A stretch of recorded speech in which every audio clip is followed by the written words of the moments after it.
Saya minta persyaratan pakaian dalam kamu yang kamu pakai dilepas. Susuk emas Mbah pasangkan di dagu kamu sama di telapak tangan kanan kamu. Saya penjualan di situ bener-bener laris. Sampai banyak laki-laki yang pengen deket dengan saya. Nah, kalau nanti suaminya Teteh nonton video ini dan tahu Teteh pernah menikah siri dengan Om Ben, itu gimana? Saya di situ kaget banget, kaget. Ada sosok nenek berambut panjang dengan sosok gondoruo.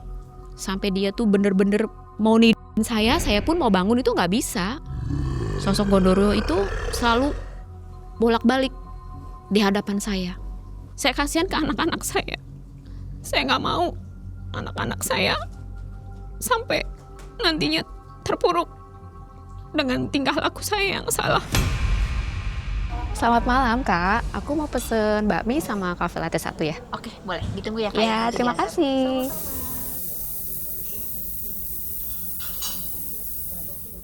Halo Kak, ya. Cafe latte 1. Iya, terima kasih.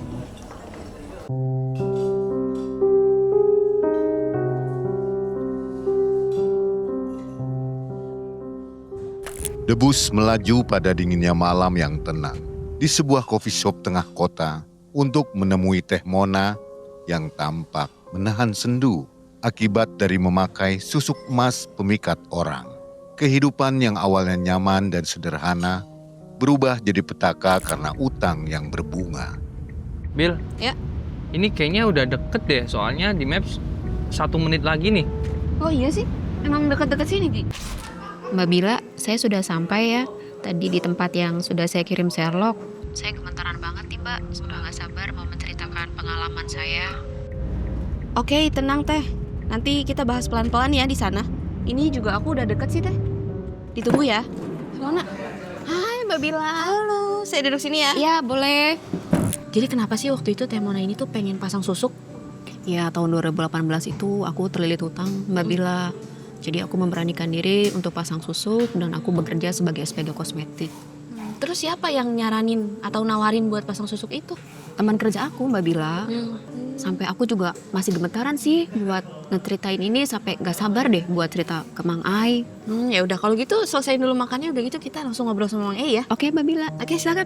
Menjadi seorang SPG kosmetik memberi harapan yang nyata, namun persaingan kerja membawanya pada derita. Besarnya ambisi untuk kaya membuatnya hilang akal hingga nekat cari jalan cepat dengan lelaku ritual.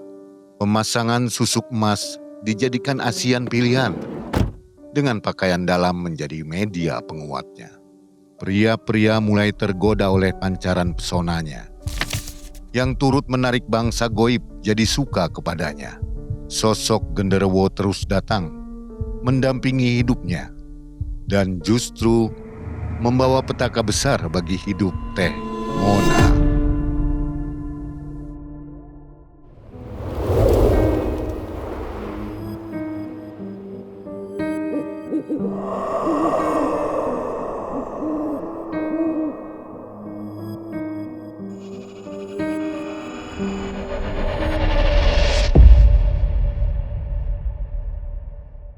Assalamualaikum warahmatullahi wabarakatuh. Waalaikumsalam warahmatullahi wabarakatuh. Godaan menjanjikan jalan keluar, penyesalan menunjukkan jalan pulang. Nah sobat, itu kata-kata hari ini ya, kata-kata tentang video yang bakal kita tonton bersama ini. Ada narasumber namanya Teh Mona ya Iya Mang. di depan kita. Apa kabar Teh? Alhamdulillah baik Mang. Sehat ya? Alhamdulillah sehat. Teteh punya kisah tahun 2018 ya, ini pengalaman sendiri ya. Iya. Mengalami pakai susuk nih ya Teh. Iya. Kok Teteh mau nyeritain pakai susuk, nggak malu gitu? Karena saya cerita berdasarkan pengalaman Mang. Agar teman-teman saya tidak ikut terjerumus. Jadi pakai susuk tuh efeknya jelek atau bagus Awalnya sih bagus Mang. awalnya? Awalnya. Tapi lambat laut saya nggak mau seperti ini. Akhirnya kerasa nggak enaknya gitu ya? Iya. Kerasa nggak enaknya. Saya selalu dihantui dengan makhluk-makhluk gaib. Ya. Nah, jadi sobat yang masih minat pakai susuk, dengarkan dulu atau nonton dulu video ini nih, pengalaman dari Teh Mona ya. Baik sobat yang ada di mana-mana, yang ada di luar negeri, juga di tanah air, mudah-mudahan semua sehat ya. Mudah-mudahan semua rezekinya melimpah. Dan Teteh sekarang kegiatannya apa Teh? Saya sebagai ibu rumah tangga, Mang. Nggak ada bisnisan? Nggak ada. Di rumah saja? Iya, di rumah saja. Kan di cerita ini nih waktu Teteh ekonominya goncang nih. Iya, betul. Kalau sekarang udah enak kayaknya ya. Ya, Udah alhamdulillah lancar. sedikit membaik sih, Mang. Amin. Mudah-mudahan membaik terus ya Teh ya. Amin. Baik, segera saja kita nonton kisah dari Teh Mona ya. Malam mencekam. Semakin malam semakin mencekam. Ini dia Teh Mona.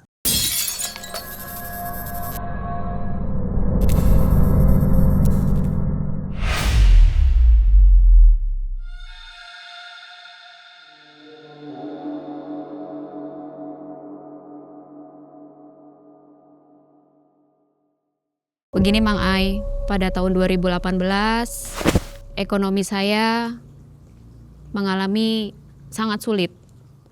Saya seorang ibu rumah tangga, suami saya bekerja sebagai supir. Saya mempunyai 4 orang anak.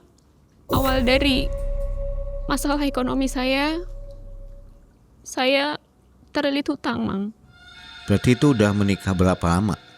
Saya sudah menikah kurang lebih 20 tahun. Udah 20 tahun Iya. ya, 4 anak gitu ya. Iya.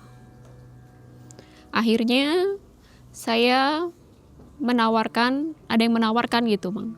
Pinjaman harian. Awalnya saya masih bisa lancar untuk membayar hutang harian saya, untuk memenuhi kebutuhan ekonomi saya, untuk membayar listrik, membayar air, kebutuhan anak sekolah. Karena dengan gaji suami saya yang sangat pas-pasan, Mang. Di situ saya gali lubang tutup lubang. Ada yang menawarkan lagi pinjaman di mingguan. Saya coba ambil lagi. Pikir saya dengan pinjaman saya semakin membanyak itu, saya bisa menutupi hutang-hutang saya. Ternyata saya tidak bisa menutupi hutang-hutang saya. Gimana pun caranya, saya harus menutupi lagi. Karena saya di situ bener pusing banget. Saya harus gimana nih, tidur pun mulai tidak nyaman. Saya sudah membohongi suami saya karena saya banyak hutang. Saya kasihan ke anak-anak saya. Setiap hari itu ada yang menagih. Jadi suami nggak tahu ini, Awalnya tidak tahu, Mang. Teh Mona hutang, suami nggak tahu. Tidak tahu, Mang. Awalnya tidak tahu. Akhirnya saya mencoba lagi dari hari Senin, hari Selasa, itu terus berjalan dengan hutang-hutang saya. Setelah saya merasa bingung di situ, sampai anak pun kadang saya bilang suruh berbohong, Mang. Berbohong karena saya tidak ada yang harus dibayarkan di situ. Saya berdiam diri, saya mengumpet. Akhirnya saya memang dilema di situ. Karena saya nggak mau anak-anak saya itu tahu masalah saya. Karena namanya seorang anak emang. Akhirnya saya coba pinjam lagi, menutupi lagi. Dengan pinjaman itu tidak bisa terpenuhi, Mang. Semakin menumpuk hutang-hutang saya. Sambil berjalannya waktu, karena mungkin suami saya melihat saya tuh seperti gelisah. Tidur pun gak nyaman. Anak pun suka merasa ketakutan. Karena setiap hari itu ada yang menagih terus ke saya. Sampai tetangga-tetangga pun tahu saya banyak hutang, Mang. Suami saya bertanya kepada saya, sebenarnya kamu ada masalah apa? Saya masih menutup diri di situ. Saya tidak jujur dengan suami saya kalau saya banyak hutang. Pikir saya bisa menyelesaikan hutang-hutang saya. Ternyata saya tidak bisa menyelesaikan hutang-hutang saya. Saya harus gimana? Kalau misalkan semua ini dibebankan kepada saya pun posisi saat itu saya tidak bekerja, Mang. Akhirnya suami saya bertanya kepada anak saya, "Tuh, Mama kenapa ya? Kok setiap hari kelihatannya seperti gelisah?" Umur berapa anaknya? Anak saya umur 15 tahun, Mang. Yang paling besar. Itu anak nomor 2, Mang. Karena anak laki-laki saya sudah bekerja juga, Mang. Tuh mama punya banyak hutang. Setiap hari mama ada yang menagih. Kadang mama temui, kadang mama nggak berani untuk nemuin. Saya di situ udah bener-bener pusing. Saya harusnya gimana lagi menghadapi semua ini. Saya kasihan ke anak-anak saya. Saya nggak mau anak-anak saya sampai nantinya terpuruk dengan tingkah laku saya yang salah karena banyak hutang.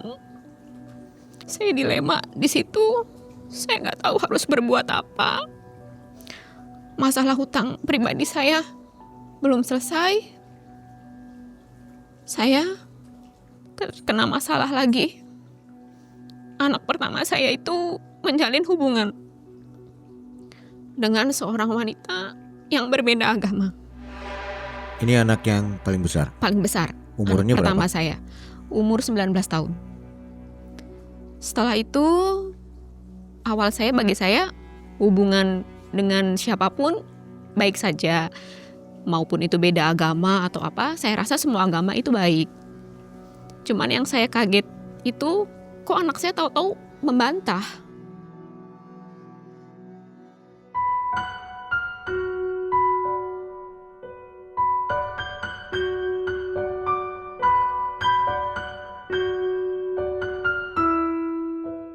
Saya menasihati anak saya coba bilang, kalau bisa jangan berhubungan dengan wanita tersebut. Ya namanya juga masih cinta monyet, ya anak saya tetap membantah saya selaku ibunya. Yang saya sesal itu, saya mengandung dia dari usia 0 sampai 9 bulan, sampai saya melahirkan dia, membesarkan dia. Tapi anak saya kok membantah kepada ibunya. Saya pikir dengan anak saya seperti ini, beban lagi. Masalah lagi bagi saya, Mang. Karena masalah saya di hutang piutang belum selesai, ditambah konflik anak saya. Akhirnya timbullah pertengkaran, Mang. Saya dengan anak saya. Suami saya di situ hanya sebagai penengah.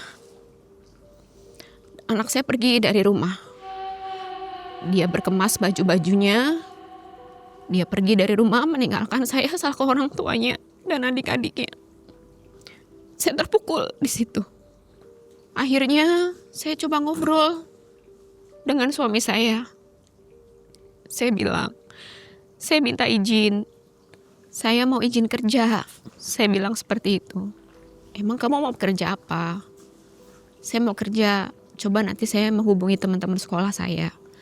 Karena saya nggak mau hidup saya terpuruk terus. Sedangkan kadang suami saya bisa untuk membayar hutang-hutang saya. Kadang tidak. Saya kan pikir mau sampai kapan begini terus. Saya rasa nggak mungkin. Karena yang mencari nafkah cuma suami saya saja. Dan saya harus menghidupi anak-anak saya yang ketiga itu. Akhirnya saya izin dengan suami saya. Dan bank keliling itu masih terus menagih.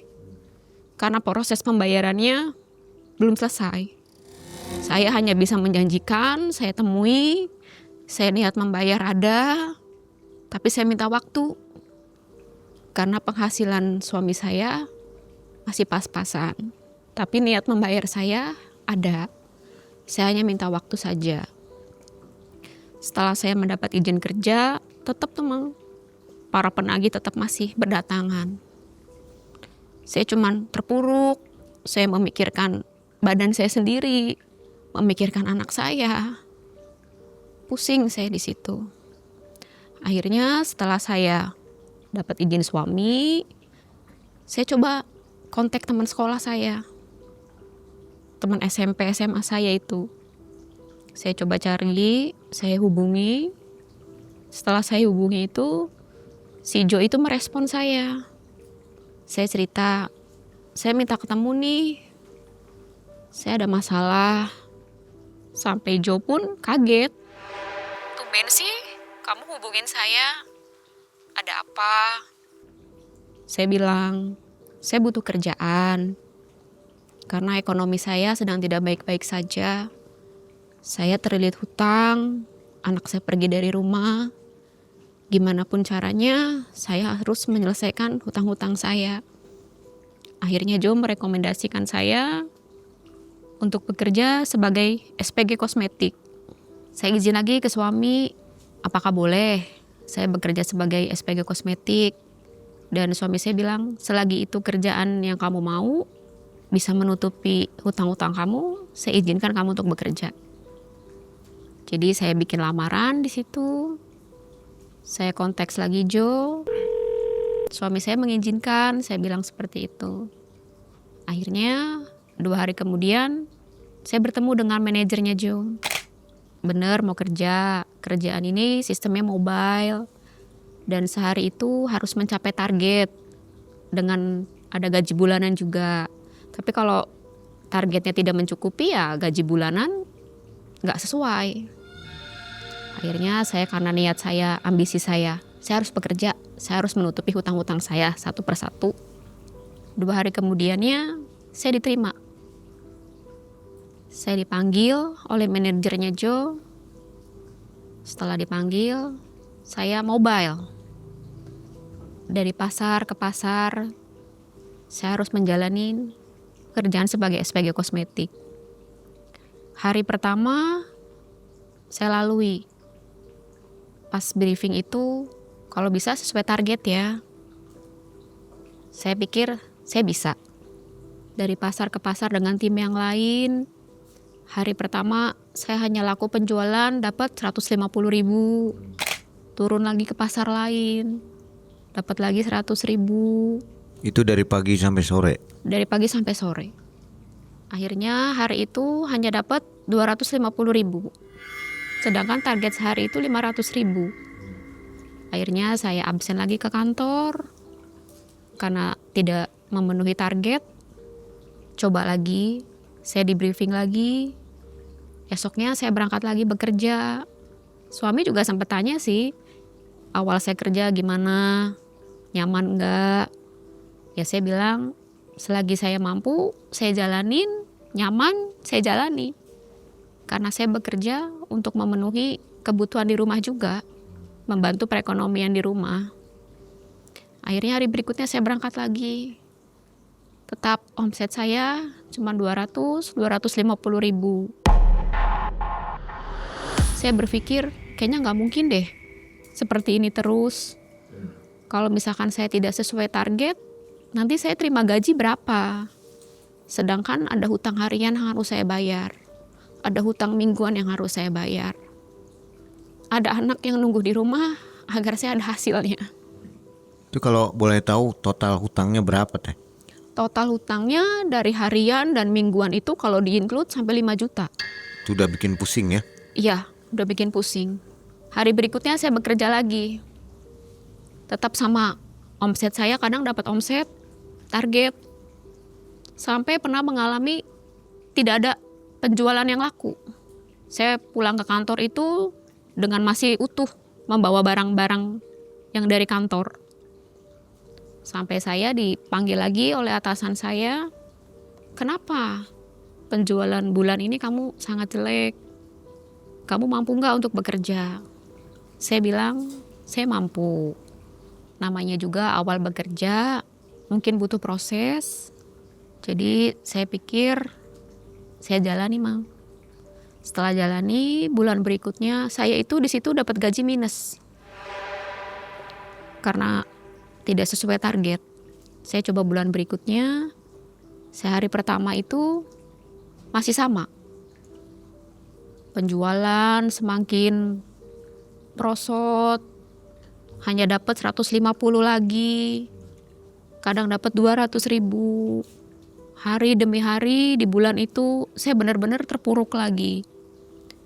Entah saya harus berbuat apa, karena saya pikir saya masih banyak hutang nih. Gimana pun caranya saya harus menutupi hutang-hutang saya. 2 bulan saya kerja itu tetap minus gaji saya. Dan suami bertanya, selama ini kamu kerja udah 3 bulan, belum ada hutang yang terselesaikan. Ya saya jawab, karena saya kerja di lapangan, hasil saya juga tidak maksimal. Akhirnya suami bilang, kalau misalkan begini terus, gak akan selesai hutang-hutang kamu. Saya coba bulan berikutnya lagi. Saya bilang, Jo, kenapa ya penjualan saya seperti ini saja? Sedangkan saya sudah 3 bulan nih kerja sebagai SPG kosmetik. Teman-teman saya lihat mereka selalu sesuai target. Sedangkan saya tidak. Saya harus gimana ya? Padahal cara saya menawarkan sama seperti teman-teman saya yang lain. Sampai saya konsultasi dengan teman-teman saya di lapangan. Dia ngasih pengarahan ke saya, harus lebih centil lagi teh. Harus lebih menggait lagi konsumen. Saya coba lagi di situ. Jo mengajak saya untuk bertemu dengan temannya Jo.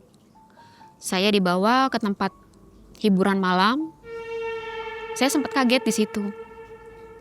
Sempat kagetnya, apakah saya harus pindah kerja atau hanya menawarkan kosmetik yang saya jual. Akhirnya Jo bilang, nanti lo gua kenalin deh sama teman gua nih, namanya Yasmin. Oh iya Mang Ai, nama-nama yang saya sebut sudah disamarkan. Saya bilang, oke. Tapi dengan dikenalinnya saya dengan Yasmin untuk apa ya? Saya bilang seperti itu. Udah, nanti juga lu tahu ceritanya. Akhirnya saya tunggu di lobi. Yasmin itu keluar. Saya berkenalan dengan Yasmin. Jo mengenalkan saya kepada Yasmin. Ini teman SPG saya. Jo bercerita kalau penjualan saya itu selama proses 3 bulan itu tidak memenuhi target. Akhirnya Yasmin bilang, emang Teteh siap? Saya di situ awalnya ragu. Ragunya apakah saya harus bekerja sebagai LC atau gimana nih? Saya sempat dilema di situ.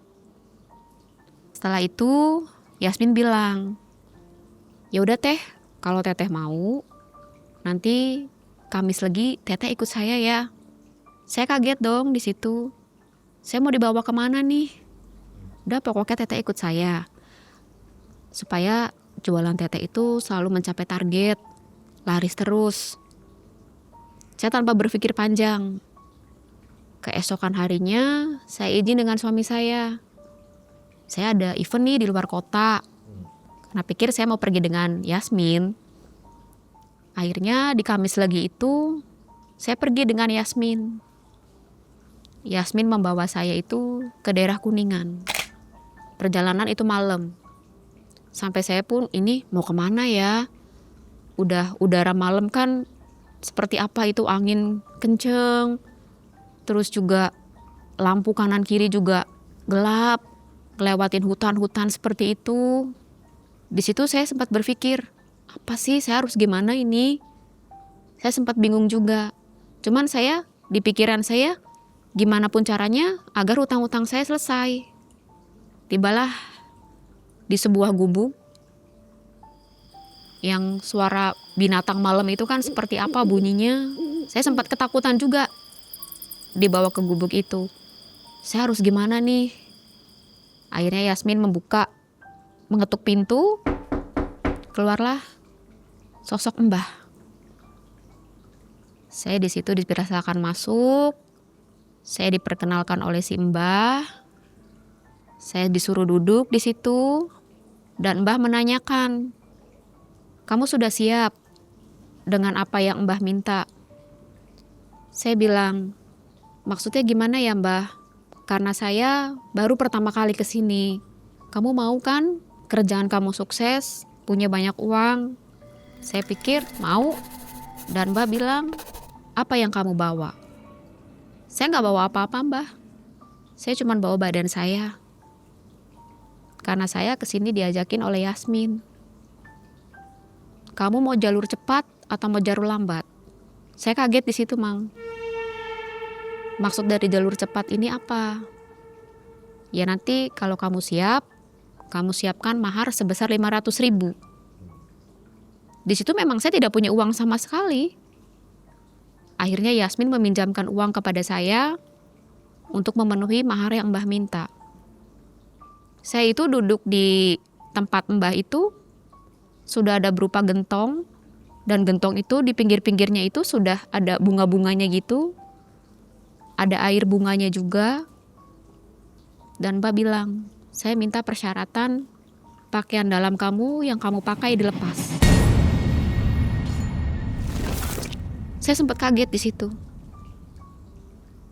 Kalau misalkan dilepas, saya pulang pakai apa? Sedangkan saya nggak bawa baju ganti di malam itu. Kalau kamu mau, kamu ke kamar untuk melepas pakaian dalam kamu dari bra dan CD. Akhirnya saya masuk ke sebuah kamar, dan kamar itu memang sudah ada tempat buat ritual. Setelah saya melepas pakaian dalam saya itu dibalut dengan kain putih. Sampai saya bingung, ini harus gimana ya saya? Masa saya nanti pulang keadaan tidak memakai pakaian dalam? Akhirnya sama Mbah, pakaian dalam saya itu dimasukkan ke gentong yang berisi air dan berbagai macam bunga. Setelah proses mungkin pembacaan dari Mbah itu mantra-mantra apa, saya disuruh istirahat dulu. Nanti prosesnya lagi jam 3 pagi. Saya di situ dilema. Saya gelisah, saya nggak bisa tidur di situ. Saya dihantui oleh suara macam-macam di situ. Setelah melakukan ritual itu, jam 3 pagi itu saya dibangunkan oleh Simbah. Ayo bangun, siap-siap untuk ritual. Saya nurut aja di situ. Akhirnya saya dimasukin ke ruangan satunya. Saya untuk melakukan ritual. Saya melepas baju saya di situ. Saya suruh tidur di tempat ritual itu. Saya di situ kaget banget, kaget. Ada sosok nenek berambut panjang dengan sosok Gondoruo. Saya tidak bisa berkata apa-apa di situ. Si sosok itu tuh bener-bener ingin mencekam saya. Saya nggak bisa bangun sama sekali di situ. Saya sudah pasrah di situ. Sampai dia tuh bener-bener mau nidurin saya pun mau bangun itu nggak bisa.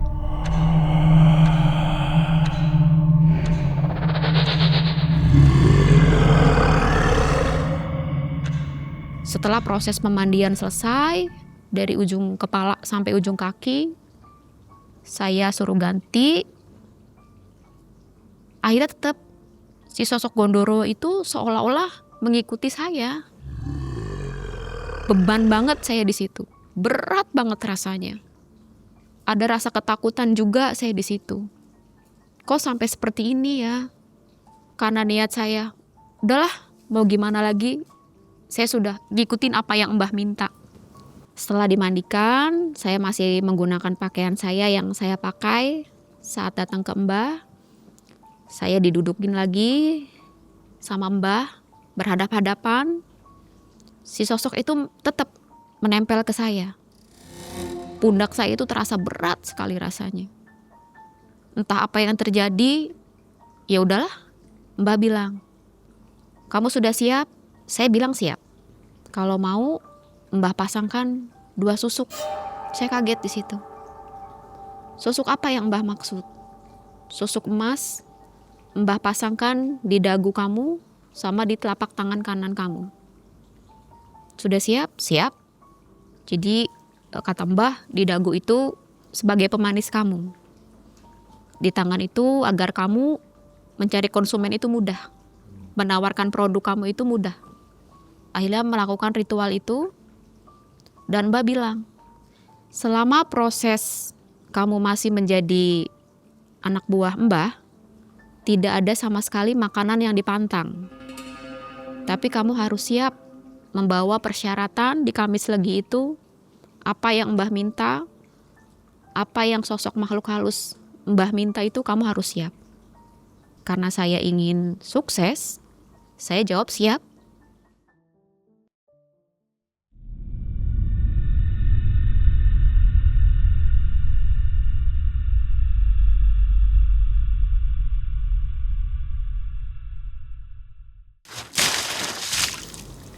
Maaf, nih topinya ketinggalan di depan. Oke, makasih. Ini topi kesayangan saya yang saya beli di Malam Cekam Store. Bagus kan topinya? Proses ritual pun berjalan. Awalnya saya takut. Rasanya gimana ya dipasangin susuk. Akhirnya Mbak memasangkan susuk di dagu saya. Sempet kesakitan gitu. Ini mungkin jalan saya tanpa saya berpikir panjang. Proses susuk pun berjalan. Pemasangan di dagu dan di telapak tangan. Si sosok itu tuh seolah-olah tetap seperti ada di pundak saya. Beban saya sangat berat sekali di situ.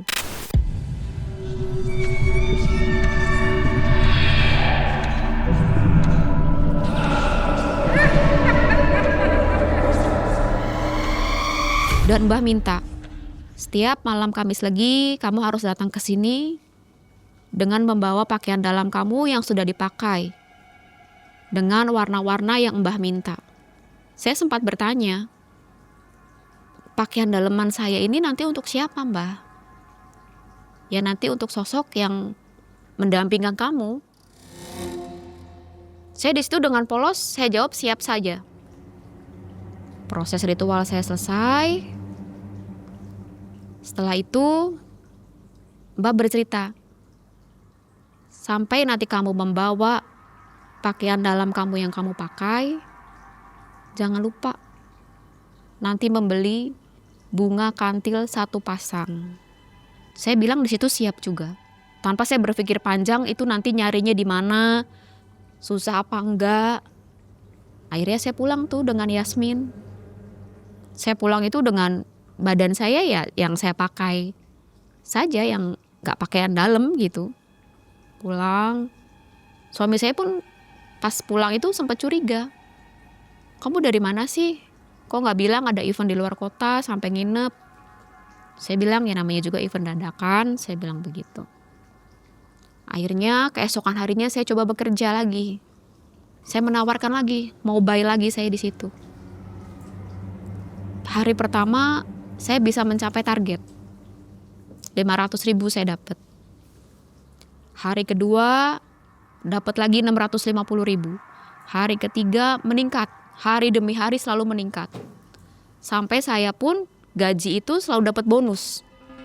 Jadi saya merasakan, oh akhirnya apa yang Mbah pasangkan kepada saya ini, saya ada hasil. Saya bisa mempunyai uang banyak. Hutang harian pun saya bisa menyelesaikan dalam 1 bulan.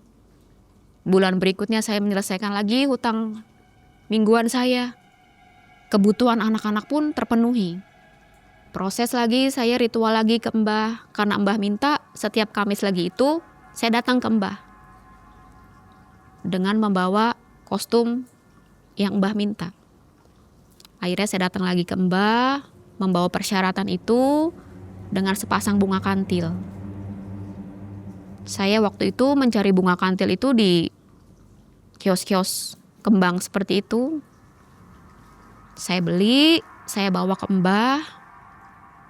Pakaian dalam saya pun dilepas lagi. Si sosok Gondoruo itu pun tetap. Saya sampai, kok sosok ini selalu mengikuti saya. Sampai saya pun tanya ke si Mbah. Mbah, kenapa sih sosok gaib ini selalu mengikuti saya? Dan Mbah bilang, ya ini yang nanti menjaga kamu. Jadi apapun yang kamu mau, dia ada di belakang kamu. Saya awalnya takut di situ. Takut sekali saya. Setelah proses, saya membawa bunga kantil itu.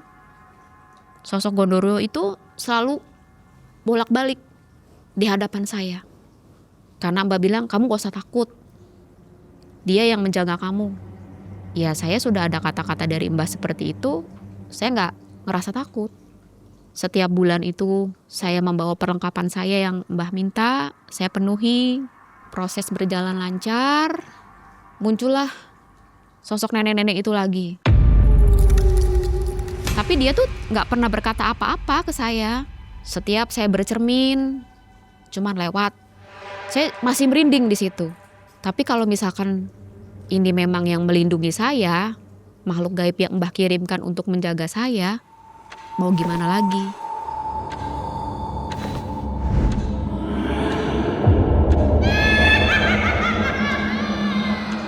Saya penjualan di situ bener-bener laris.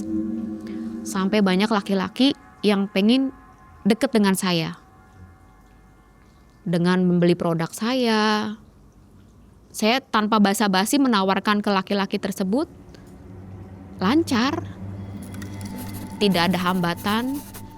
Sampai saya di klub itu bertemu dengan Om Ben.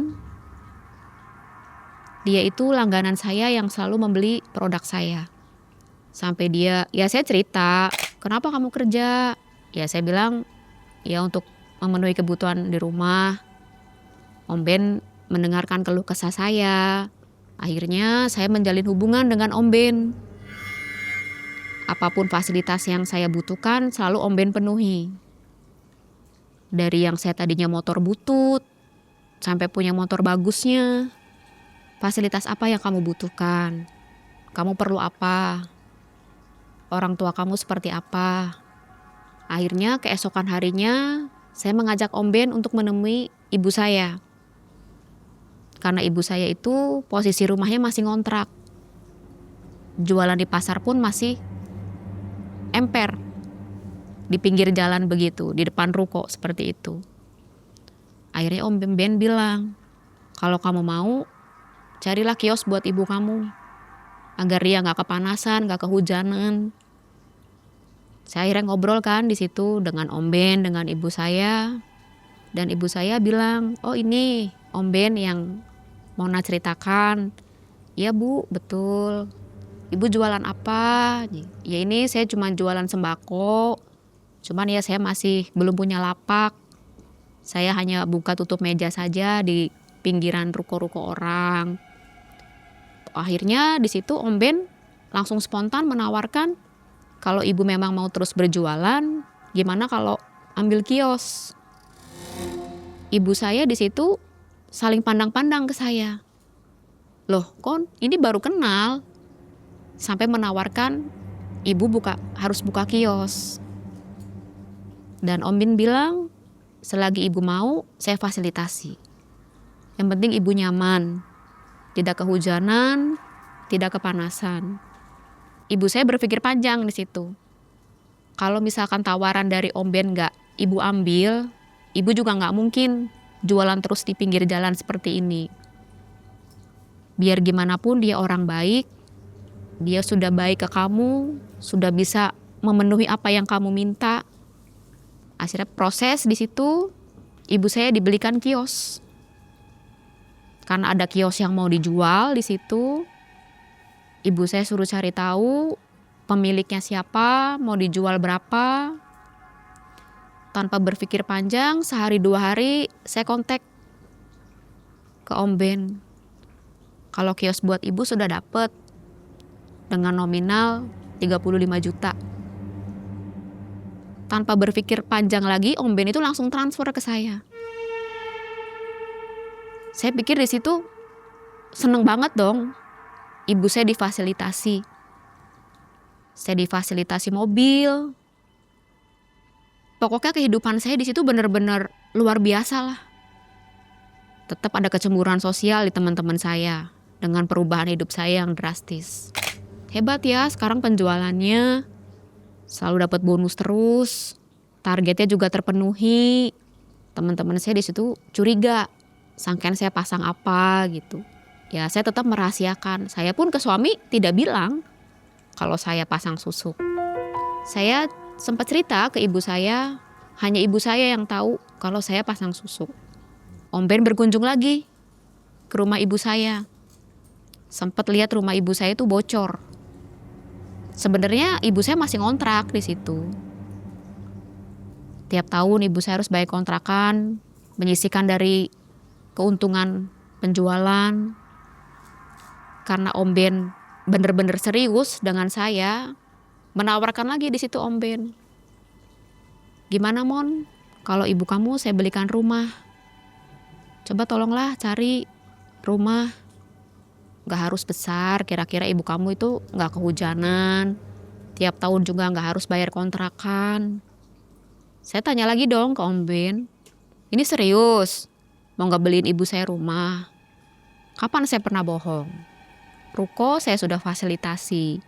Kebutuhan kamu pun saya sudah fasilitasi. Kasihan kalau ibu kamu masih ngontrak dan ngontrak. Nanti uang gak akan terkumpul. Akhirnya bulan berikutnya ibu saya mencari kontrakan. Saya bilang, gak usah ngontrak. Om Ben mau memfasilitasi ibu rumah. Gak usah yang besar-besar, yang penting ibu gak kehujanan. Ibu udah punya rumah sendiri. Dari hasil keuntungan itu ibu bisa tabung. Buat keseharian ibu, nambah modal usaha. Di situ ibu saya sudah ada peringatan sebetulnya. Baik banget, nanti kalau misalkan suami kamu tahu ini gimana? Pasti kamu yang ada ribut besar. Rumah tangga kamu bakal hancur. Saya cukup bilang, ya saya terima konsekuensinya nanti. Apapun yang terjadi. Ibu saya selalu menyarankan, kalau memang ini yang terbaik bagi kamu harus pilih salah satu, keluarga kamu atau Om Ben. Dan Om Ben itu mengajak saya untuk nikah siri. Ini udah nikah siri. Sudah, Suami nggak tahu? suami nggak tahu. Ibu juga nggak tahu? Ibu tahu. Oh, ibu tahu. Iya, ibu tahu. Gimana cara membagi waktunya itu? Karena Om Ben itu kan di luar kota, jadi kalau datang ke saya itu hanya 1 bulan sekali. Jadi di momen 1 bulan sekali itu, saya selalu bilang ke suami ada event di luar kota. Padahal saya ketemu dengan Om Ben. Cuman suami sempat curiganya, kamu bisa melunasi hutang kamu satu persatu. Saya bilang, ya itu dapat bonus. Karena sesuai target. Ya sudah, akhirnya saya menjalin hubungan cukup lama. Saya tidak mempunyai hutang. Saya tetap ritual ke Mbah. Apapun yang Mbah minta dengan pakaian dalam saya yang warna-warni, saya selalu penuhi di situ. Tiap bulan saya rutin. Cuman Mbah selalu bilang, mengingatkan saya, selagi kamu memang mau melakukan seperti ini, ritual seperti ini, tidak ada makanan yang dipantang. Sampai akhirnya dengan berjalannya waktu, kehidupan saya itu drastis. Meningkat kehidupan saya tuh. Suami tahu? Oh tidak, suami Nggak tahu tidak ya? tahu. Iya, suami nggak tahu di situ saya pasang susuk. Taunya saya memenuhi target saja di situ. Saya juga nggak cerita awal saya pasang susuk ke suami. Cukup badan saya yang tahu dengan Yasmin. Dengan berjalannya waktu, tetangga pun sempat iri. Oh sekarang semenjak kerja kehidupannya, wah, anak-anaknya pun gak kekurangan untuk jajan. Fasilitas yang tadinya gak punya jadi punya. Hari berikutnya berjalan lagi, Om Ben memenuhi lagi kebutuhan saya. Sampai Om Ben bilang, kalau bisa kamu gak usah kerja. Saya nafkahin kamu, saya jatah untuk kebutuhan kamu dan anak-anak kamu. Kalau misalkan saya gak bekerja, nanti suami saya curiga saya dapat uang dari mana. Saya gak mau seperti itu. Si sosok Gondoruo itu pun selalu mengikuti saya. Apapun yang terjadi, si Gondoruo itu, ayo. Sampai saya pun, loh, ini tuh gak bisa lepas dari saya. Karena Mbah selalu bilang, itu penjagaan kamu. Itu yang Mbah kirimkan. Setelah melakukan ritual lagi dengan pakaian dalam, kamu nanti Kamis Legi ini membawa pakaian dalam kamu warna hitam. Setelah kamu pakai, kamu lepas. Kamu pulang tidak memakai pakaian dalam. Saya selalu turuti keinginan Mbah. Proses ibu saya dibelikan rumah pun berjalan lancar. Suami saya pun tidak tahu. Ibu saya difasilitasi ruko, difasilitasi rumah. Kita di situ main rapih. Om Ben pun punya keluarga, saya pun punya keluarga.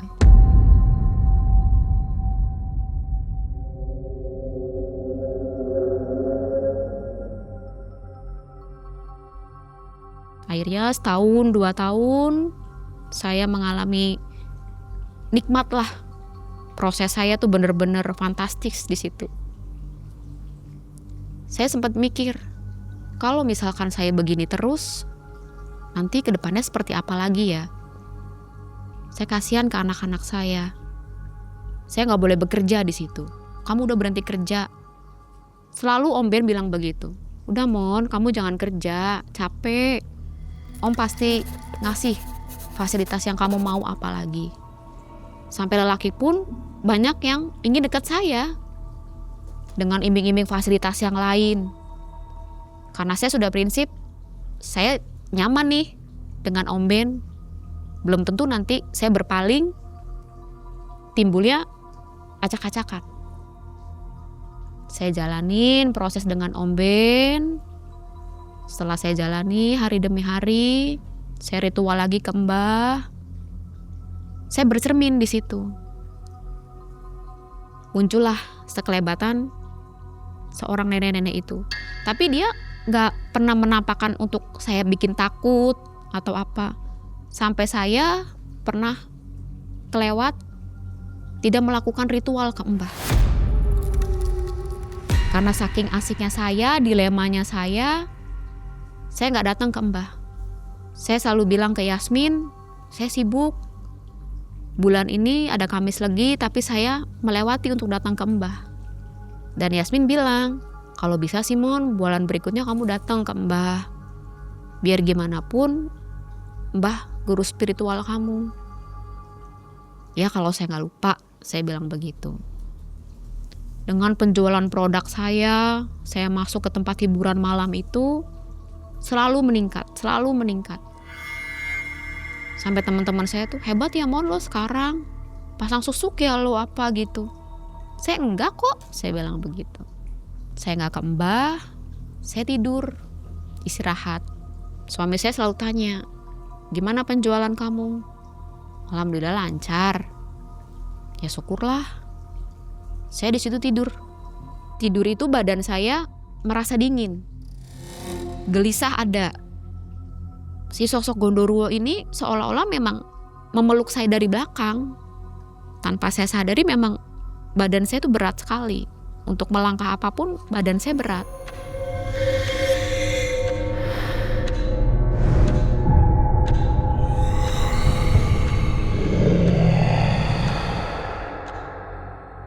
Saya tidur di situ. Karena lalainya saya di Kamis Legi itu tidak datang ke si Mbah.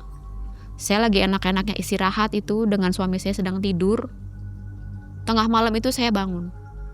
Badan saya seperti digoyang-goyang di situ. Bangun kamu, bangun. Akhirnya saya bangun, kaget. Si sosok itu udah ada di depan mata saya.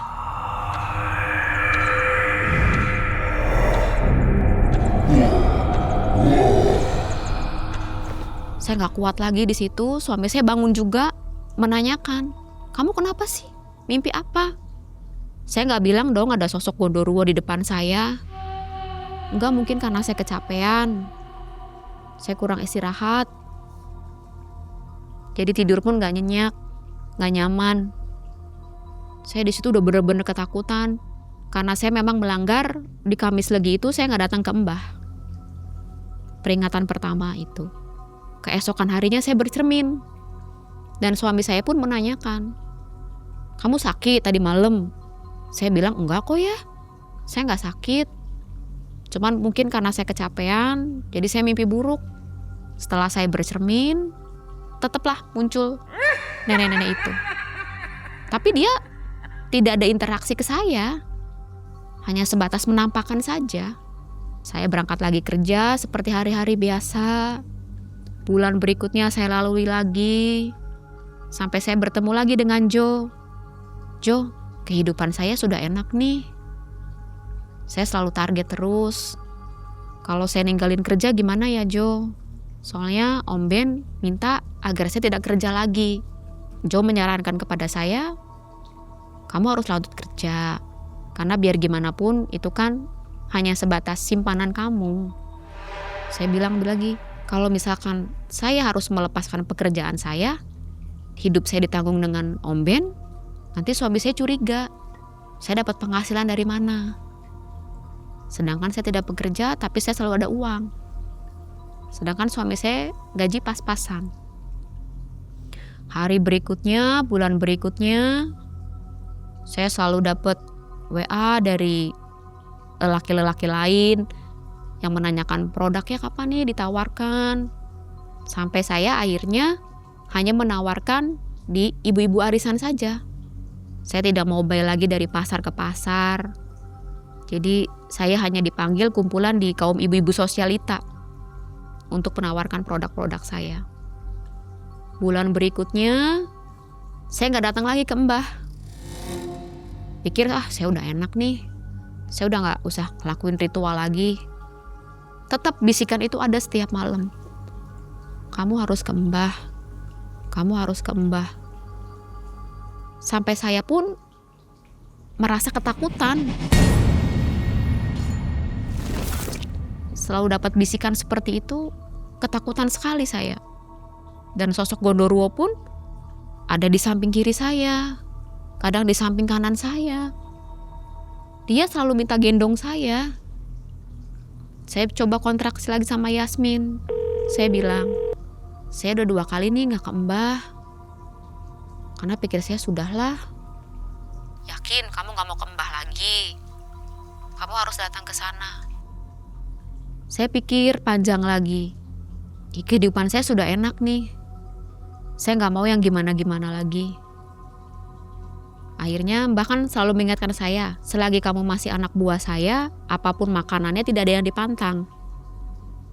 Si sosok Gondoruo itu selalu menghantui saya. Seolah-olah mendekap saya dengan kencang sekali kalau saya gak datang ke Mbah tuh. Bisikan-bisikan pun, kamu harus ke Mbah, kamu harus ke Mbah. Pokoknya saya di situ udah bener-bener melanggar aja di situ. 2 kali saya nggak datang ke Mbah. Bulan berikutnya pun sama. Saya coba makan sate saya. Pikir saya makan sate nyaman lah gitu, nggak ada yang dipantang. Karena Mbah bilang nggak ada pantangan yang untuk dimakan. Selagi kamu masih menuruti apa kemauan Mbah. Keesokan harinya setelah saya makan sate, saya bercermin. Karena saya mau berangkat untuk keliling produk kosmetik saya. Saya bangun pagi seperti biasa, saya bercermin. Muka saya di situ kelihatan sangat jelek sekali. Kusam, seperti nenek-nenek yang sering sekelebat menghantui saya. Saya kaget di situ. Kok muka saya seperti ini ya? Kenapa? Apakah saya sakit? Saya enggak, badan saya biasa aja. Saya coba hubungin Yasmin. Kok gue begini banget ya? Muka saya gak nyaman nih. Kelihatan lebih tua. Saya kemarin gak ke Mbah. Kamu udah 3 kali berarti melanggar gak ke Mbah. Si sosok Gondoruo itu pun kalau setiap malam saya tidur selalu menggoyang-goyang tubuh saya. Dan suami saya kayak orang, apakah kamu sakit? Sampai kayak kejang-kejang seperti itu. Saya kalau suami saya bilang saya gak sakit. Mungkin saya tidur gak nyaman. Saya berangkat kerja, keesokan harinya bercermin lagi. Muka saya tetap kelihatan jelek. Saya pusing di situ. Sampai teman-teman saya pun bilang, kok lu sekarang kelihatan jelek sih? Kemarin-kemarin lu cantik, lu sakit. Saya bilang enggak kok, saya biasa aja. Setelah saya tidak ke Mbah selama 3 bulan itu, hubungan saya dengan Om Ben renggang. Saya sudah lost contact dengan Om Ben. Saya menghubungi dia susah, nggak tahu dia kemana. Ya kita lost contact aja di situ. Akhirnya memasuki bulan keempatnya, saya tidak melakukan lagi ritual ke Mbah. Yasmin memang di situ selalu mengingatkan saya, kamu kalau bisa datang ke Mbah. Ini sudah bulan keempat kamu gak datang ke Mbah. Saya pikir, udahlah, saya udah enak nih. Fasilitas saya punya, orang tua saya sampai punya rumah. Saya makan lagi sate. Saya coba makan sate yang keduanya. Karena saya pikir kalau saya sampai begini terus, gimana nih? Saya gak mau begini terus. Maksudnya makan sate ini supaya hilang pengaruhnya gitu? Iya, makan sate yang kedua ini. Karena saya kan sudah 4 kali tidak melakukan ritual ke Mbah. Karena ada permintaan kedua dan keempat itu saya harus membawa pakaian dalam yang memang saya susah cari warnanya di situ. Jadi saya pikir ya sudahlah, saya melanggar di situ. Setelah makan sate lagi, di bulan berikutnya, di bulan keempat itu, saya tidak melakukan ritual. Saya lagi enak-enaknya makan sate itu. Dengan secara spontan, keluarlah susuk dari dagu saya, Mang. Bunyi pelentingan begitu, sampai orang yang lagi makan sate dengan saya pun kaget. Ada benda jatuh dan mengeluarkan asap. Saya di situ pingsan katanya. Saya dibantu oleh orang tersebut, dibawalah saya ke rumah sakit. Itu saya dapat ceritaan dari yang menolong saya. Saya dibawa ke rumah sakit tanpa sadarkan diri. Akhirnya suami saya ditelepon, datanglah ke rumah sakit. Itu denyut nadi pun buat saya masuk infusan itu tidak ada. Dan hasil cek dokter pun tidak ada keluhan penyakit apa-apa. Saya yang terbaring lemas saja di situ. Orang ngomong apapun saya nggak dengar sama sekali. Itu dari orang yang membantu saya pas saya jatuh pingsan di rumah makan sate itu. Saya melakukan perawatan di rumah sakit. Saya harus bed rest dulu. Setelah saya pulang dari rumah sakit, suami saya cerita ke saya, "Kamu sebenarnya sakit apa sih?" Saya bilang, "Saya nggak sakit apa-apa kok. Mungkin saya kemarin kecapean karena banyak event di luar kota. Akhirnya di rumah makan itu saya jatuh pingsan." Saya juga sempat kaget. Yang saya takutin barangkali di tukang sate itu ada yang bercerita ke suami saya. Ada susuk yang lepas secara spontan dari tubuh saya. Akhirnya proses lagi, si makhluk goib itu tetap, "Kamu harus ke Mbah, kamu harus ke Mbah." Saya tidur pun gak nyaman, selalu dihantui, seolah-olah mau diterkam saya itu di situ. Saya cuma bisa pasrah, saya pasti mati nih, saya mati. Saya nggak tahu harus berbuat apa lagi saya di situ. Karena saya memberanikan diri, saya mau lepas, gimana pun caranya, saya harus lepas. Saya sudah melanggar apa yang Mbah minta. Susuk sudah keluar 1. Saya berpikir lagi, saya harus lepas lagi nih. Saya nggak mau hidup saya begini terus, saya nggak mau. Saya kasihan kepada anak-anak saya. Karena saya menafkahi anak-anak saya dengan cari rezeki yang instan. Intinya hutang saya lunas, kebutuhan saya selesai. Selang bulan berikutnya, saya mengantar anak saya ngaji, Mang. Anak saya bilang, "Mah, ayo dong, antar saya ngaji. Saya mau kayak teman-teman saya diantar sama mamahnya. Apalagi kan mama udah gak ada kesibukan, udah jarang berangkat." Saya di situ memang muka udah lesu, udah gak karuan di situ. Hari pertama saya ngantar anak saya ngaji, saya bertemu dengan Bu Ustazah. Saya coba menceritakan pribadi saya. Saya berkeluh kesah. Saya cerita problema rumah tangga saya di Bu Ustazah. Hari berikutnya lagi saya cerita lagi. Ya Bu Ustazah merespon saya baik. Sampai klimaks saya karena ingin lepas dari makhluk goib ini, saya terbuka semuanya ke Bu Ustazah. "Maaf Bu, saya mau cerita." Dan Bu Ustazah, "Kamu mau cerita apa?" Saya sudah mengalami lika-liku hidup saya dengan cara spontan. Bu Ustazah pun menanya, maksudnya hidup saya kemarin-kemarin itu sempat terpuruk, Bu. Sampai saya melakukan ritual pasang susuk. Di situ Bu Ustazah sangat kaget. Kaget sekali apa yang saya ceritakan. Sambil menepuk pundak saya, "Ibu yakin kamu kuat. Kamu bisa merubah hidup kamu. Selagi kamu mau berubah, Ibu bantu. Insya Allah ada jalan." Saya di situ berkeluh kesah, Mang. Saya cerita pasang susuk, ada pakaian dalam yang menjadi ritual. Sampai saya tuh cerita ke Bu Ustazah, nggak ada yang diragukan lagi. murni saya cerita, belak-belakan saya cerita ke Bu Ustazah. Akhirnya saya di situ suruh ambil air wudhu, saya pakai mukena di situ. Saya didoakan oleh Bu Ustazah. Bu Ustazah bertanya kepada saya, susuk yang di mana yang belum kamu lepas? Saya menjalurkan tangan saya, susuk di tangan kanan saya, Bu.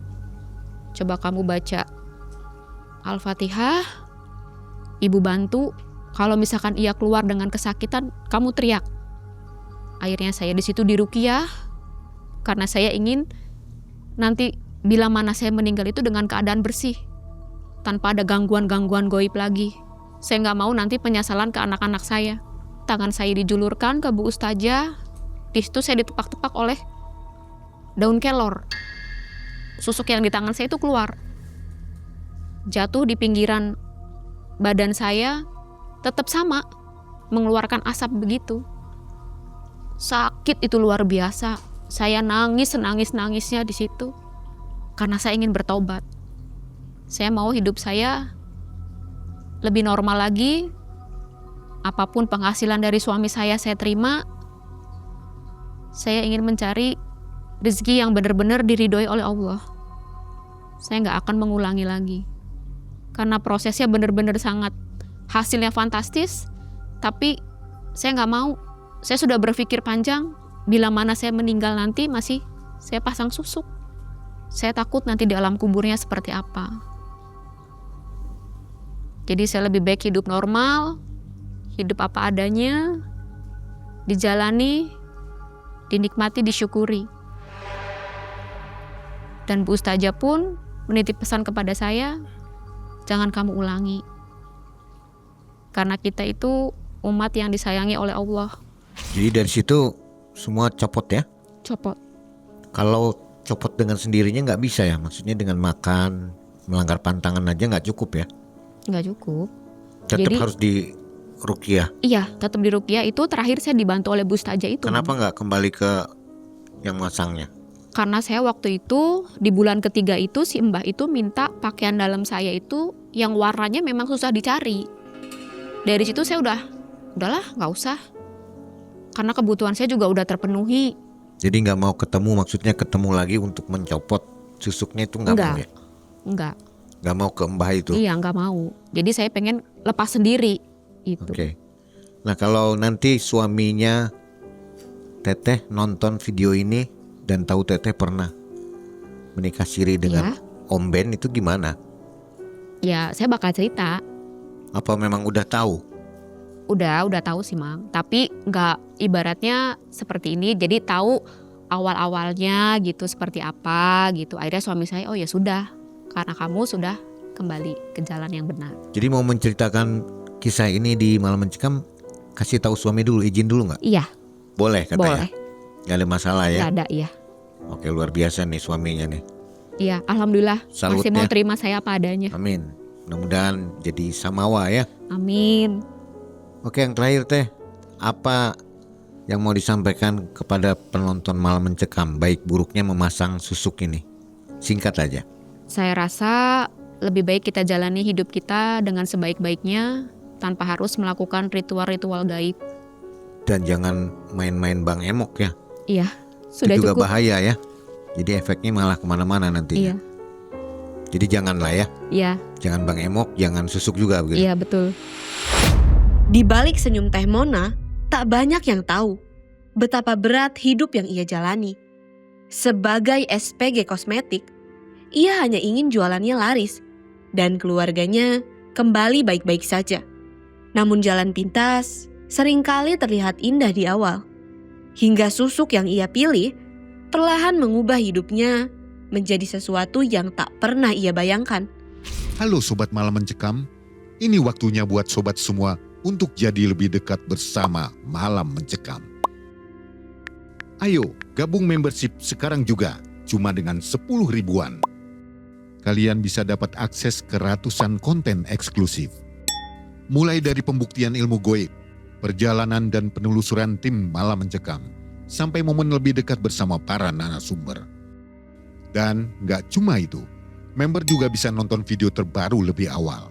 Plus dapat emoji dan badge eksklusif khusus member. biar identitas kalian makin mencekam. Klik tombol gabung sekarang dan jadilah bagian dari keluarga besar member Malam Mencekam.